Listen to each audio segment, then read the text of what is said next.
Good day, ladies and gentlemen. We Department of Pharmacy Practice, AlShifa College of Pharmacy is hosting our first webinar. There would be 3 sessions. On the day 1 or on the first day, we'll be discussing about antibiotics and their resistance. On the second day, we'll be discussing about the principles of antibiotic therapy. And on the last day, that is on the third day, the discussion will be about antibiotic stewardship, a practical experience.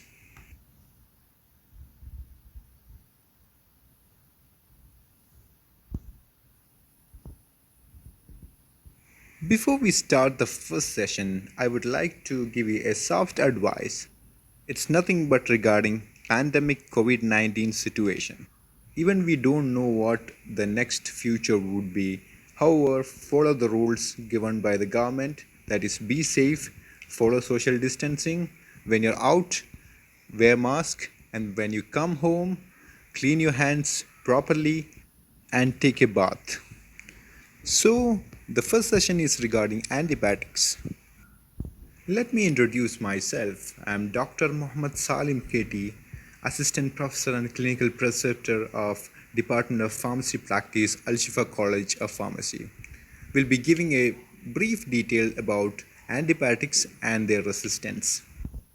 The topics that we will be discussing about are microorganism, about gram staining, about antibiotics, and last about WHO aware classification and about resistance.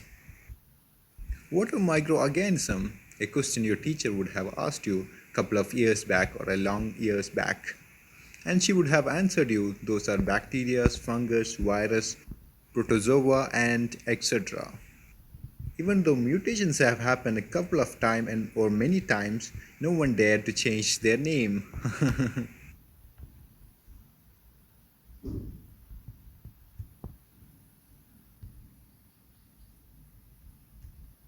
Now here is a video for you that shows the size of microorganism.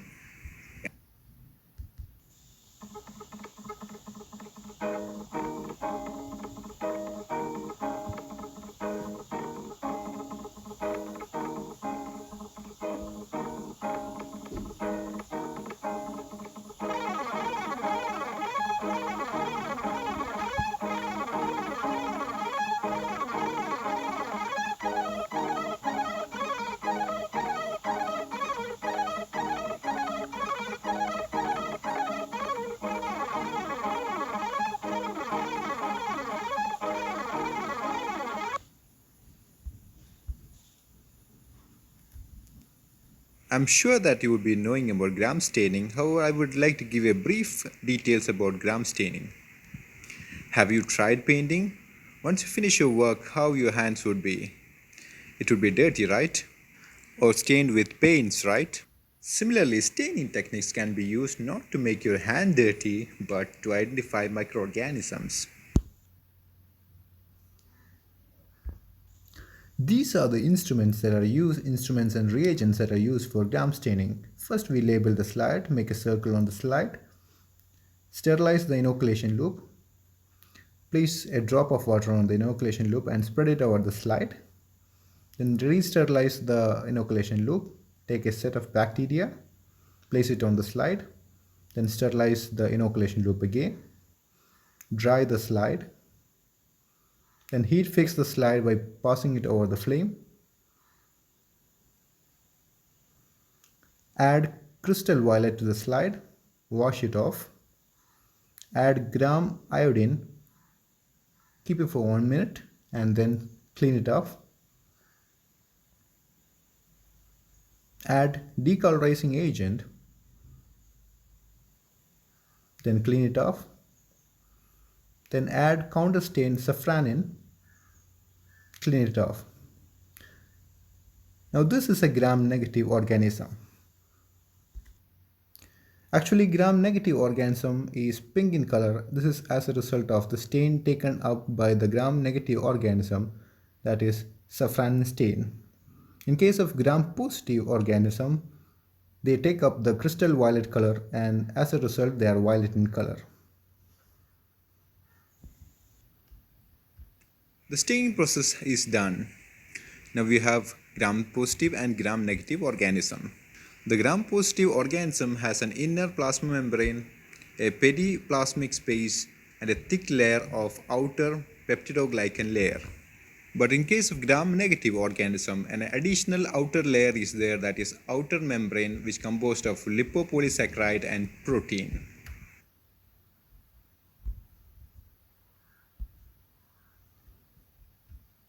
This slide shows the bacterial classification based on gram-positive and gram-negative organisms, and they are divided into cocci and bacilli. Identification of gram-positive or gram-negative organism before an antibiotic prescription is very much important because all antibiotics are not the same and they have different activity towards different microorganisms. So we should be thorough about the class of microorganism. I have few questions for you. By looking to the slide, identify the bacteria which causes tuberculosis. Sure, we would be knowing about it. It is Mycobacterium tuberculosis. Now let's look at the classification. Where it is located? It is located beneath the gram-positive organism and under bacilli, and further under club-shaped and or in palisades. Now here's a second question for you. Name some bacteria which causes pneumonia. There are a number of bacteria which causes pneumonia. They may be Streptococcus species or Staphylococcus species. Now let's look where Streptococcus and Staphylococcus are situated. It is also located in gram-positive species and in cocci. Under cocci, they may be round in clusters or tetrads. Now the third question is, which organism causes gonorrhea? It may be caused by Neisseria gonorrhoeae. Now look where it is located. It is under gram-negative species and it is a cocci where you can see the Neisseria. Here is the last question for you. Which organism causes cholera?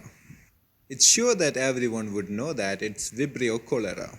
Now look where Vibrio cholera is present or Vibrio species is present. It's under gram-negative species and under bacilli, and it is a curved comma-shaped structure where we can see the Vibrio. Similarly, there are many microorganisms which may be pathogenic in nature or which may be friendly to us. However, we should know the actual address of these microorganisms before we start a treatment.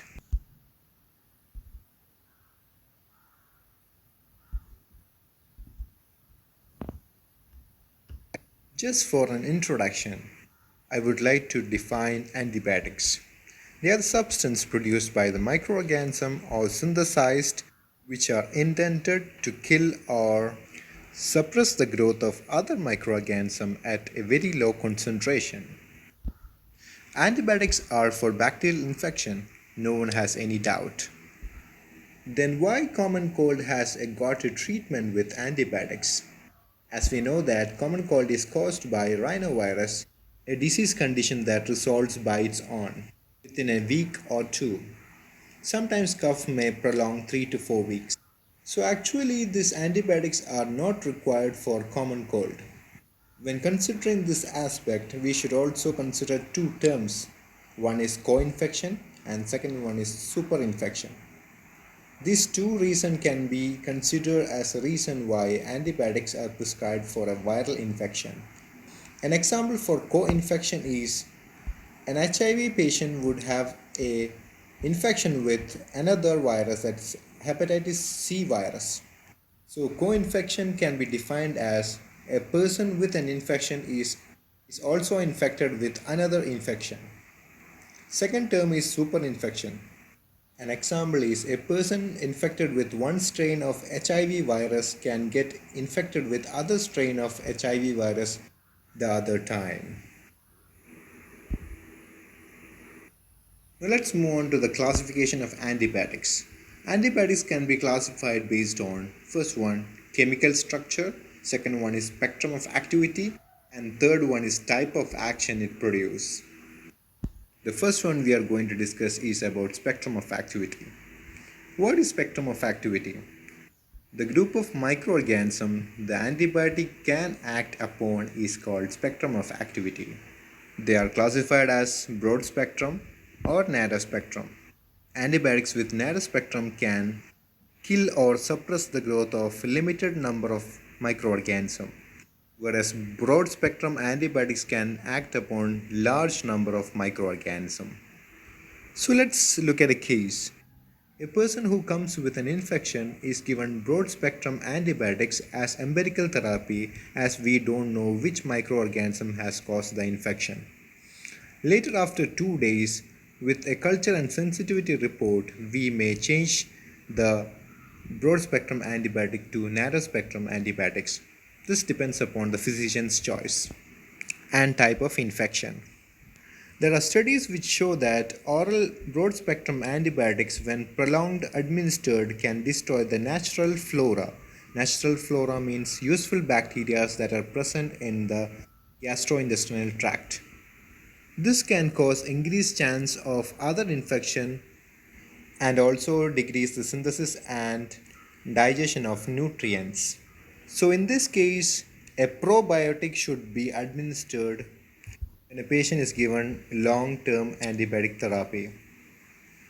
The probiotics can be lactobacillus species or bifidobacteria species, which are available as sachets in different marketed brands.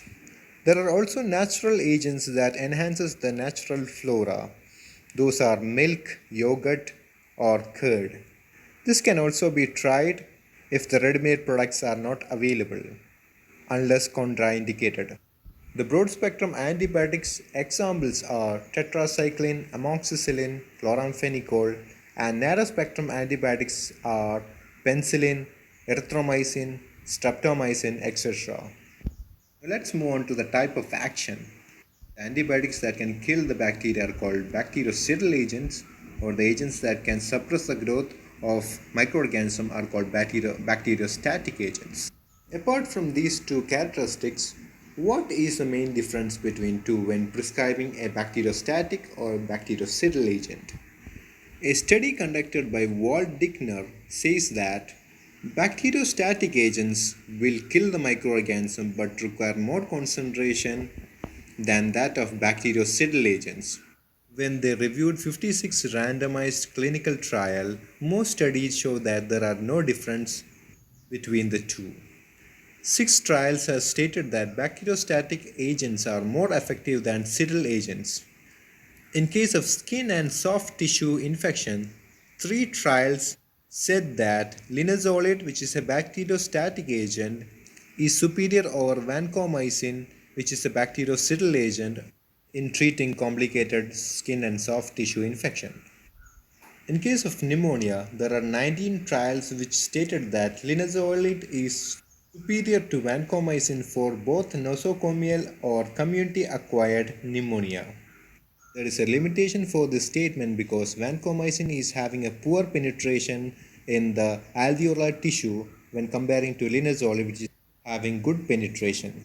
In case of typhoid fever, there are 5 studies which showed that there are no difference between bactericidal agents and bacteriostatic agents. Now the next question is, how can bacteriostatic get rid of the microorganism as it only suppresses the growth of the microorganism? This is where the immunity of our body has the action. Usually when a microorganism enters our body, it is a foreign particle and it is an antigen, so a response will be generated because of the immunity of the patient who is infected, and this immunity is responsible for producing some of the symptoms of the infection. So we should understand that from day 1 onwards, the body is trying to push the microorganism out of the body. All beta-lactam antibiotics are bactericidal in nature. Beta-lactam antibiotics include cephalosporins, penicillins, carbapenems, and monobactam. Apart from beta-lactam antibiotics, aminoglycosides are also bactericidal in nature. The agents which are bacteriostatic are sulfonamides, tetracyclines, clindamycin, and linezolid. The chemical classification of antibiotics. This include aminoglycosides, macrolide antibiotics, lincosamide, glycopeptide, oxazolidinones.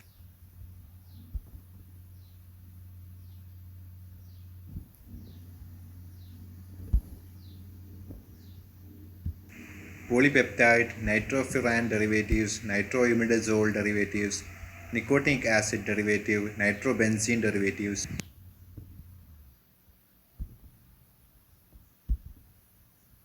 sulfonamides, diaminopyridines, quinolones, beta-lactam antibiotics, and tetracyclines.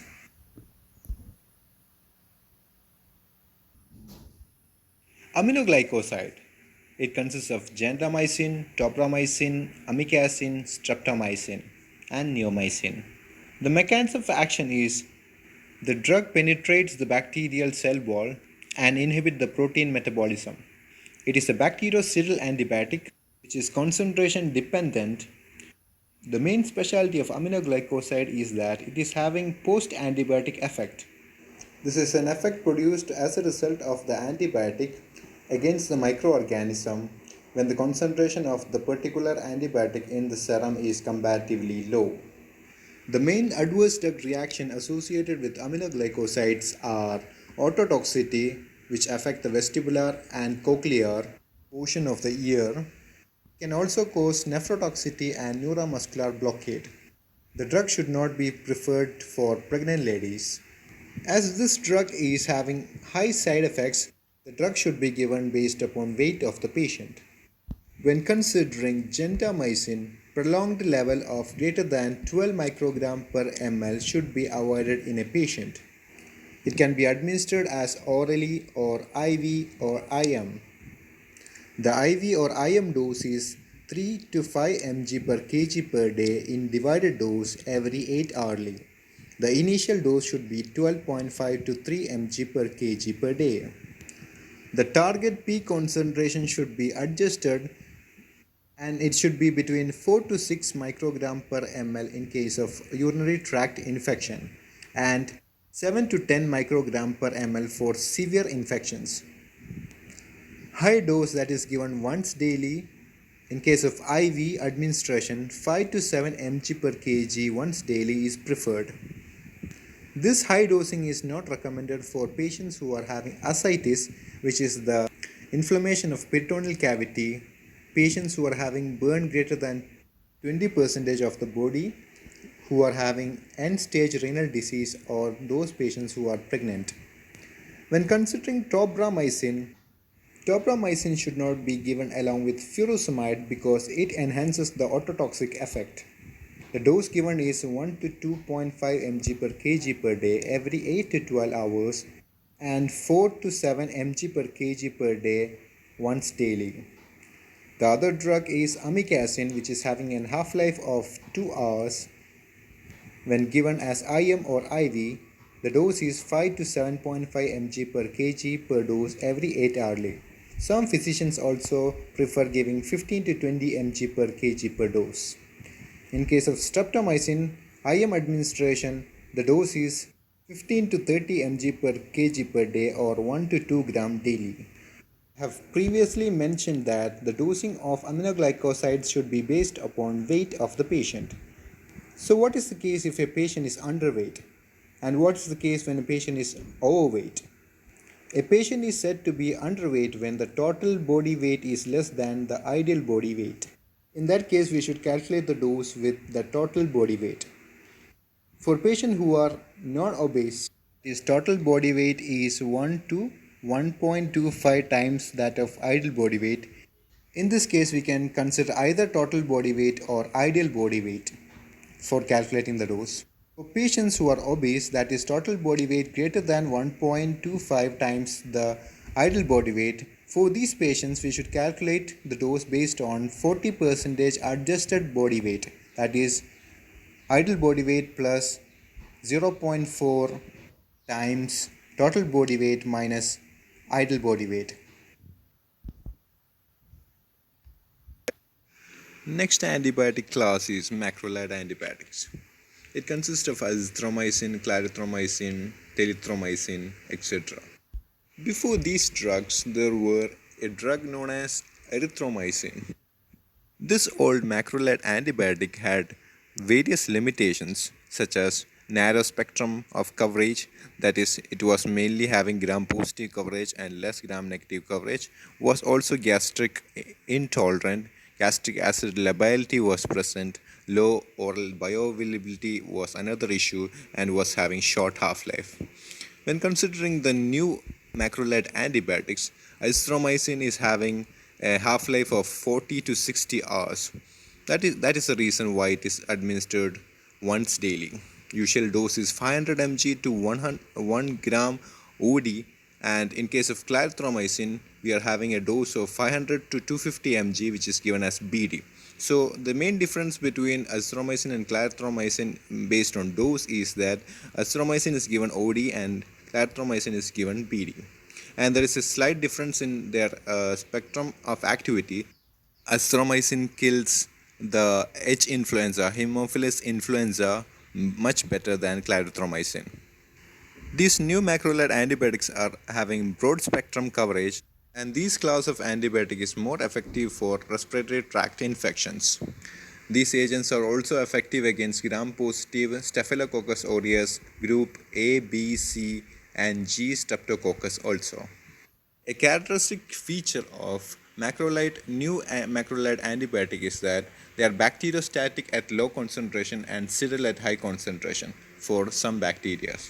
Their mechanism of action is they inhibit protein synthesis of the microorganism. Now let's move on to the LINCOSAMIDE antibiotics, which consist of clindamycin and lincomycin. Clindamycin inhibits the protein synthesis, which is considered as its mechanism of action. When given orally, it is absorbed rapidly, that is 90% gets absorbed. Half-life for elderly patients when given orally is 3 hours.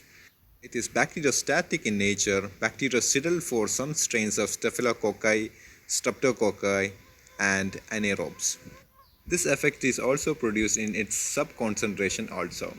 However, clindamycin does not have action on Haemophilus influenza, Enterococci, and Neisseria meningitidis.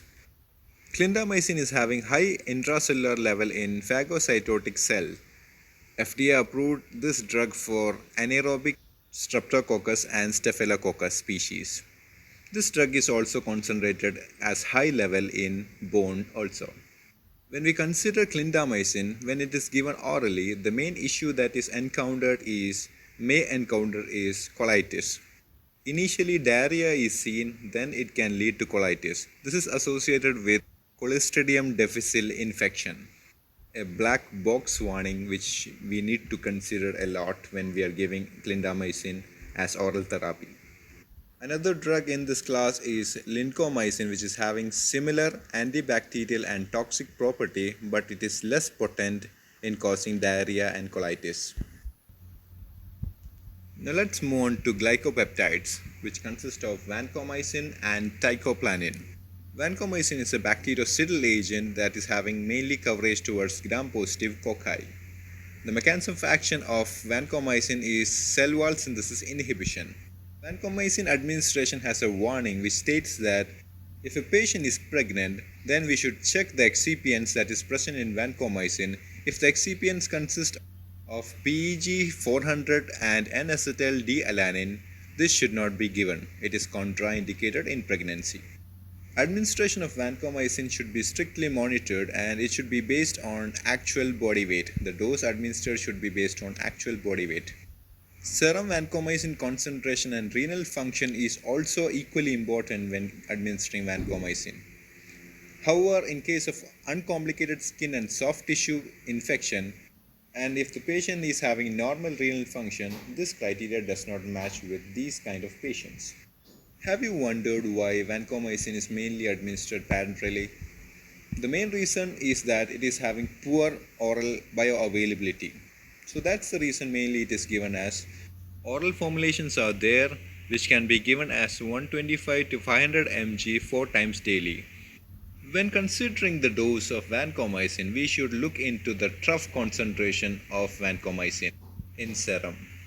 For mild conditions, 10 to 15 microgram per ml is the required trough concentration, and in case of severe infection, it is 15 to 20 microgram per ml. For severe infection, the dose given is 25 to 30 mg per kg per day, and the usual dose is 15 to 20 mg per kg per dose every 8 to 12 hourly. This dose can be rounded to 250 mg and the maximum dose is 2 gram per dose. When we treat uncomplicated Staphylococcus aureus infection, we should continue the drug for another 14 days, greater than or equal to 14 days after the first negative culture. This is an important thing that we need to keep in mind. Have you heard about vancomycin resistant enterococcus? What is the main reason behind this resistance? It may be possibly because vancomycin is having a bacteriostatic action against enterococcus. So if the microorganism does not get out of the body in certain situations, resistance may occur. Now let's move on to teicoplanin. The mechanism of action is similar to that of vancomycin. This drug is having more action against enterococcus and is equal to vancomycin in producing effect towards MRSA, that is methicillin resistant Staphylococcus aureus species infection. The toxic effect is less prominent than vancomycin. The dose given is 400 mg on the first day, then 200 mg daily, either IV or IM. In case of severe infection, 300 mg BD for the 3 days, then followed by 400 mg daily. The drug should not be given more than 4 months. When we treat the patient for enterocarditis, the dose is 12 mg per kg BD for 3 to 5 doses, then 12 mg per kg OD, and the maintenance dose is 6 to 12 mg per kg OD. If the patient requires teicoplanin administration for 6 to 8 weeks, then use 3 times weekly dosing. For treating Clostridium difficile infection, give orally 100 to 200 mg BD for 7 to 14 days. Oxazolidinone, the linezolid.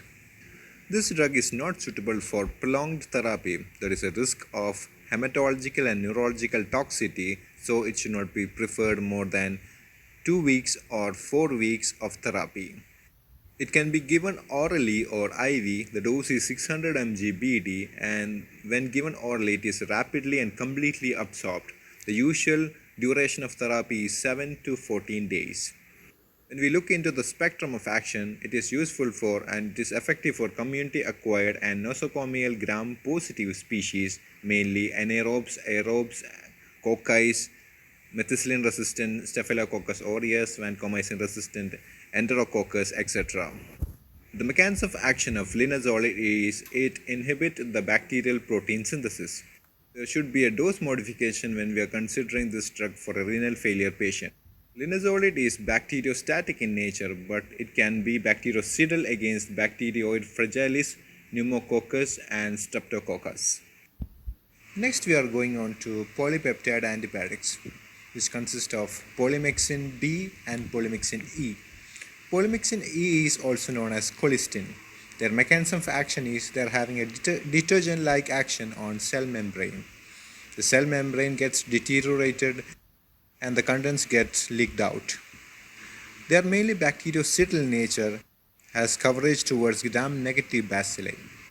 Polymyxin B is given at a dose of 25,000 units per kg as loading dose, then followed by 12,500 units per kg and then BD as dosing. Colistin is divided into colistimethate sodium and colistin sulfate. These two different forms of colistin has different action. Colistimethate sodium is given as intravenously for systemic infection, and colistin sulfate is mainly given for intestinal infections. The usual dose of colistimethate sodium is 300 mg colistin base activity, then followed by 150 mg colistin base activity as BD. What is colistin base activity? One colistin base activity equal to 30,000 units of colistimethate sodium. Hence the dose can be 9 million units followed by 4.5 million units. Is there any difference between polymyxin B and polymyxin E? Yes, there are differences. Polymyxin B is mainly oral or topical formulations because of its poor penetration into lungs, pleura, bone and central nervous system. It is not absorbed from gastrointestinal tract. In case of colistin, it is tightly bound to the lipid membrane of many cells such as liver, heart, brain, etc.